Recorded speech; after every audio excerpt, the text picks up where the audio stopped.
Samajwadi party की सरकार ई का आवत हुआ कहतो कि हम विकास करब। 4 बार सरकार तेरी थी भैया, हम गए थे, समझौता किए थे, लेकिन सबसे ज्यादा धोखा अगर कोई दिया ओम प्रकाश राजभर को तो अखिलेश यादव जी ने धोखा दिया। मुझे अखिलेश यादव जी ने धोखा दिया। सीट बंटवारे में मुझसे कहते रहे कि दूंगा दूंगा, लास्ट आवर में चरणबद्ध तरीके से कहा कि देखो अब हम जो कहेंगे वही करना है। अब उस समय मैं कुछ नहीं कर सकता था। 12 सीट सुरक्षित दे दिया और कहा हमारा प्रत्याशी होगा, सिंबल आपका होगा।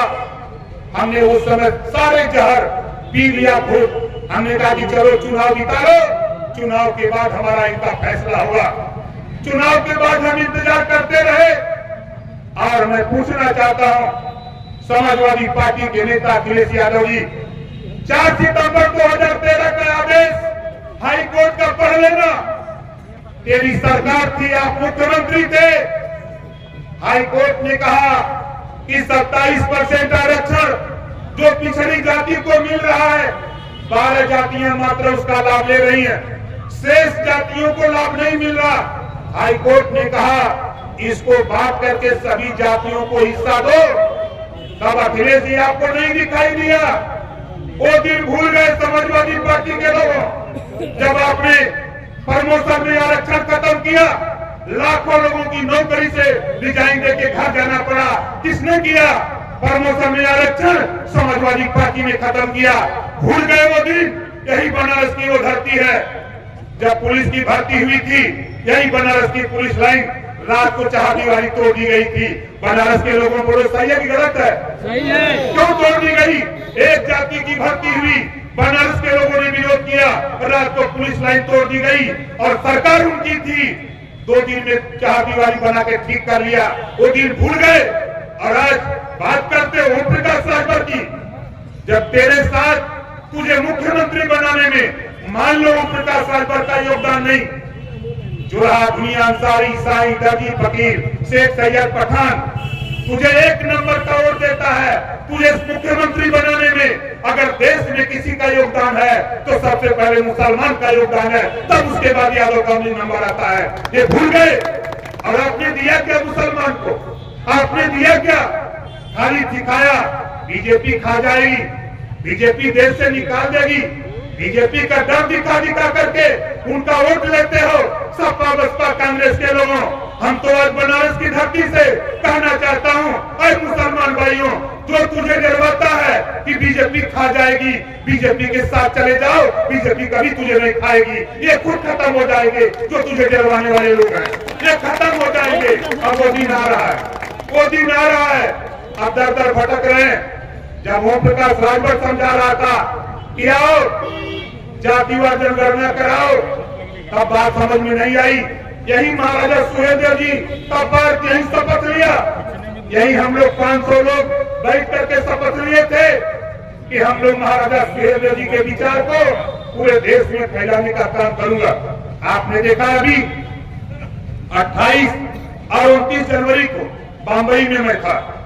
अभी 16 तारीख को पूर्णिया जा रहा हूं बिहार।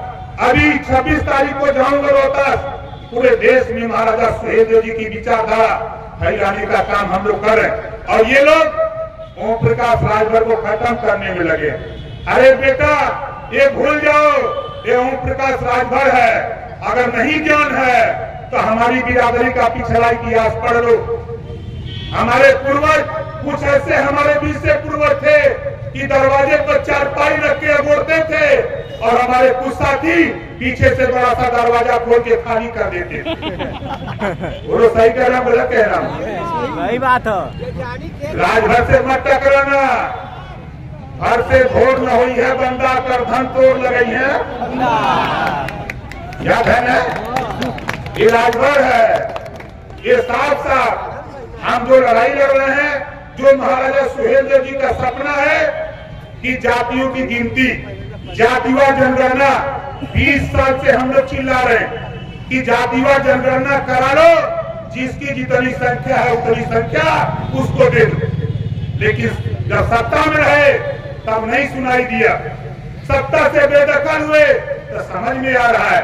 सत्ता में थे हाई कोर्ट ने आदेश दिया 13 सितंबर 2013 को कि जो पाठ्यक्रम जो किताब सरकारी प्राइवेट स्कूल में है वही सरकारी स्कूल में लागू करो।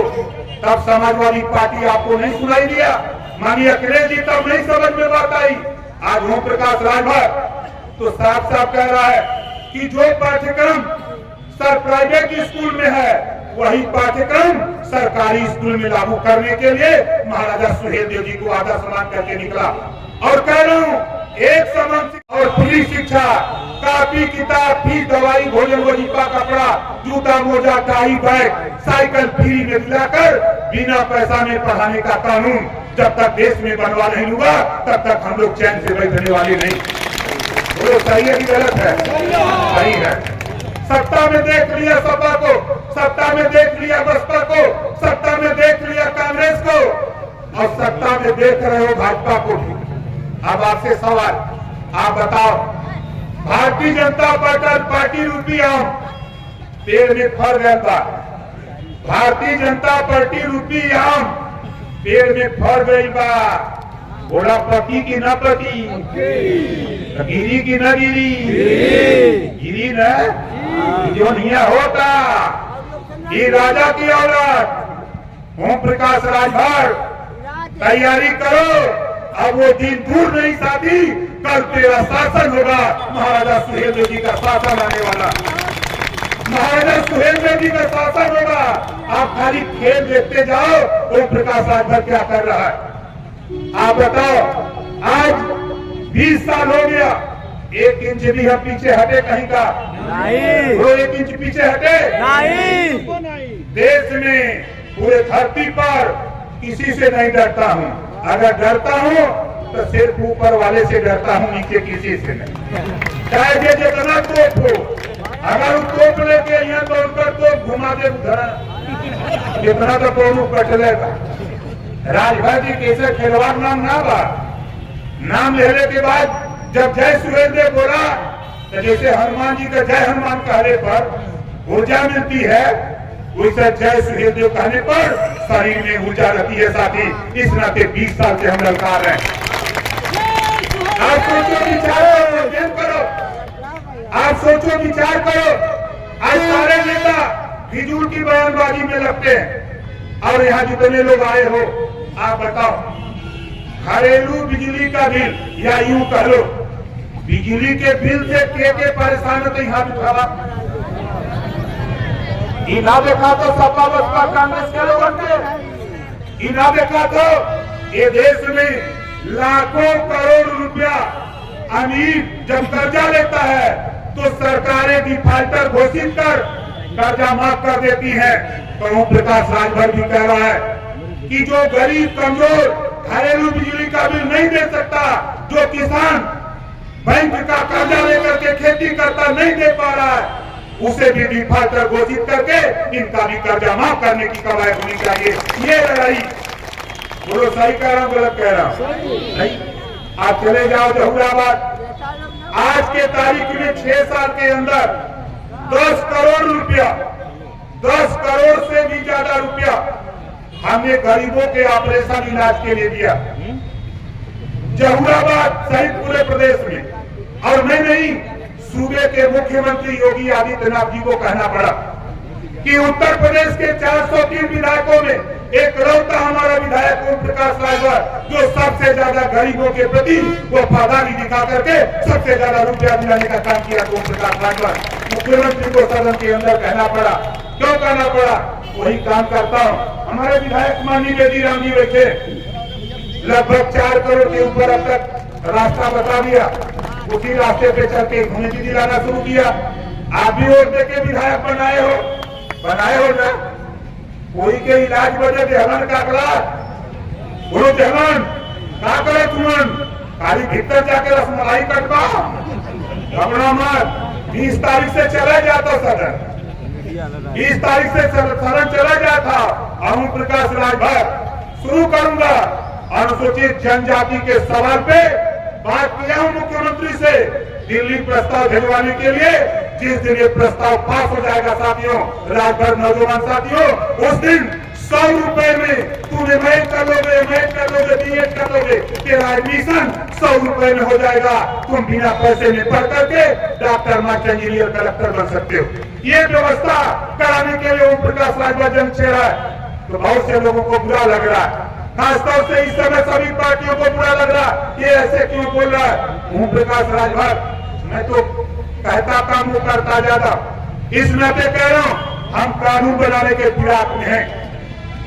कोई भी गरीब, किसी जाति धर्म का हो, बीमार हो, ऑपरेशन कराना, इलाज, कानून बन जाना चाहिए प्रदेश में, उसका इलाज फ्री में हो, पैसा सरकार दे और गरीब का इलाज फ्री में होना चाहिए। ये कानून उत्तर प्रदेश में पास होना चाहिए। और क्या होगा प्रदेश में, आप जान जाओ, जिसकी जितनी संख्या भारी उसकी उतनी हिस्सेदारी। हमारी माताएं बहनें हैं, 4 मंडल, आजमगढ़ मंडल, फैजाबाद मंडल, बस्ती मंडल, गोरखपुर मंडल, 4 मंडल में हमने कार्यक्रम किया महिलाओं का। 20,000 महिलाएं जुटी और वही संचालन, वही भाषण, वही श्रोता, और उनकी डिमांड निकली कि उत्तर प्रदेश में बिहार और गुजरात अगर महात्मा गांधी जी का प्रदेश होने के नाते शराबबंद हुई, तो ये उत्तर प्रदेश भगवान राम और कृष्ण की धरती है और बाबा साधु महात्मा है। ये भी दारू बंद करो। क्यों दारू पिलाते हो? जब आप पीते नहीं हो तो पिलाते क्यों भाई? बतावा कितना जने दारू बंद कराओ, चाहते देखा जो पिया था वो हाथ नहीं उठा रहा था।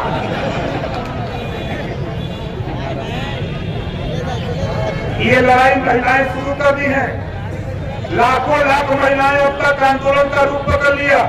महिलाओं का कहना है कि आधी आबादी हमारी है तो लोकसभा विधानसभा में आधी सीटें हमारे लिए आरक्षित होना चाहिए, और देश की सर्वोच्च कुर्सी राष्ट्रपति, प्रधानमंत्री, मुख्यमंत्री, जिलाधिकारी, जब उस कुर्सी पर हम अच्छा शासन कर सकते, और तो और जब हम फाइटर प्लेन चला सकते हैं, तो हमको नौकरियों में भी आधा आरक्षण की व्यवस्था करा दिया जाए। ये लाखों महिलाओं ने कमर कस लिया है। तो बताओ ये लड़ाई सही है कि गलत है? सही है। महिलाओं के लिए शिक्षण संस्थाओं में, चाहे प्राइवेट हो चाहे सरकारी, वहां भी 50% आरक्षण की व्यवस्था के लिए महिलाएं आंदोलन कर रही। जय सुहेलदेव।